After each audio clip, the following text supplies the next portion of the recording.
İslamda ayalдар туылгандан баштап өмүрүн акырына чейин алар эне нерсеге керек болсо ошону камсыз кылуу эркектердин мойнундагы милдет. Төрөлгөндө атасы, турмушка чыкса күйөөсү, кокус күйөөсү өлүп калса баласы же бир туугандары аны кармап турууга, карап турууга милдеттүү. Бул башка бир дагы динде жок.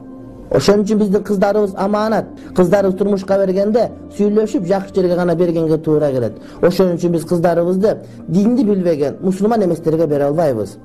Эмне үчүн мусулман эркекке мусулман эмес кызды алып үйлөнсө болот дагы? Эмне үчүн мусулман аял заты мусулман эмес эркекке турмушка чыкса болбойт деген ушул жерге келип такалат. Анткени биздин динибизде гана аялдардын укугу толук берилип, аялдар урмат сыйга ээ.